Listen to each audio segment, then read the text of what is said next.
Sa time na napako si Jesus sa cross, aning time gipakita ni Jesus nga ang si Satan o iyang mga sakop, pildi na sila.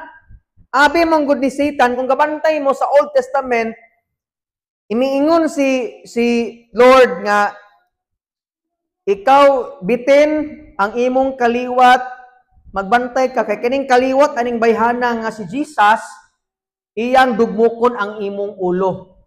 So mo nang atong time naratol si Satan, lahat ng mga batang lalaki ipinapatay ni Satan. Kabantay mo sa Exodus sa time ni Noah. Ingon si Parao, patyatan ng mga lalaki. Ngano man, nahadlok siya nga mataw ang manluluwas. Arita sa Book of Matthew, nang dumating ang 3 wise men, dito 3 kings. Dito to sila mga hari, mga astrologers to sila, mga tig-study og stars. Ingon sila nga asa mataw ang hari nga manluluwas sa kalibutan.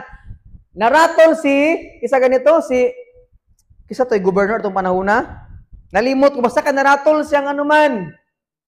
Mapulihan sa siyang pagkahari, mo ingon siya nga ipapatay tanang lalaki. Nganuman, si Satan nahadlok siya nga mataw ang manluluwas.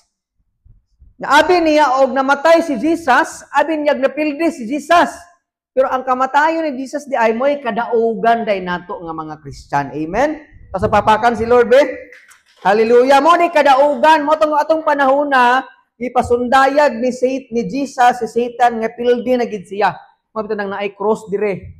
Wala na tao sa atong cross nga naman nabuhi man siya. Kung ang ubang tao, ang ubang simbahan na apay tao dito gingan na, patay ilang Ginoo, pero atong ginubuhi naman. Kung gusto mo na yung malansang dire, pwede ako. Bitaw, nagasinabot lagi ta.